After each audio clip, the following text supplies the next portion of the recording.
Ahoj, som hladná a v chladničke nič není. Výhap, Varte z Brooklyn. Dneska si uvaríme niečo z mojej kuchárky. Toto je moja kuchyňa. A tu budeme variť.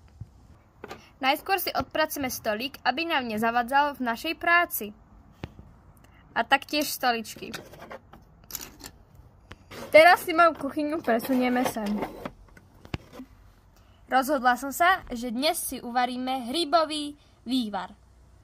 Teda radšej si asi uvarím pekný vývar bez húb. Alebo teda hríbov.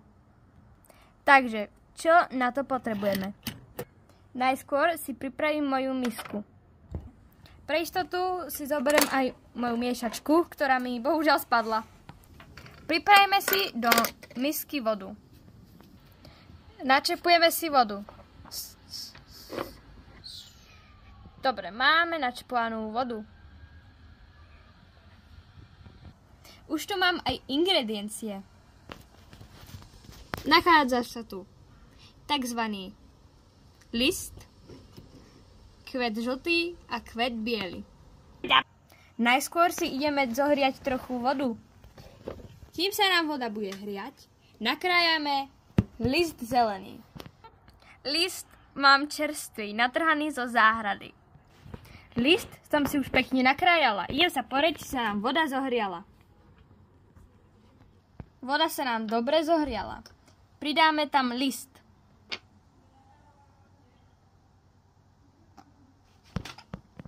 List som si tam takto pekne dala.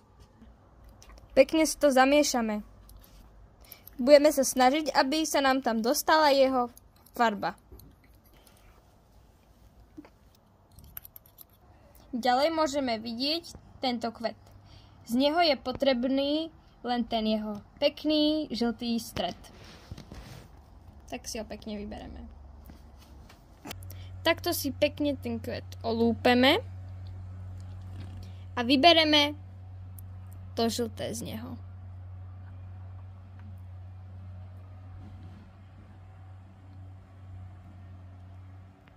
Ďalej si žltok pridáme do nášho vývaru.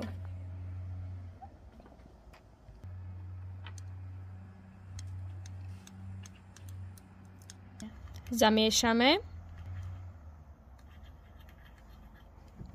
Ďalej pridáme ešte list, ktorý sme nenakrájali. Miešame a vidíme, že postupne sa nám tam pridáva farba. Ďalej pridáme kvet biely, ktorý tam takto pekne dáme. Zamiešame. Polievku už máme pekne sfarbenú, takže ju ideme scediť. Pekne ju tu nalejeme.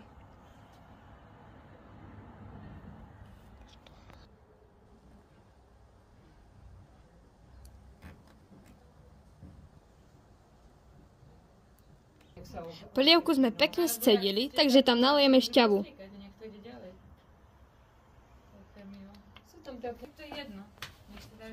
Takto vyzerá náš výsledok. Takto vyzerá naša polievočka. Prajem vám dobrú chuť.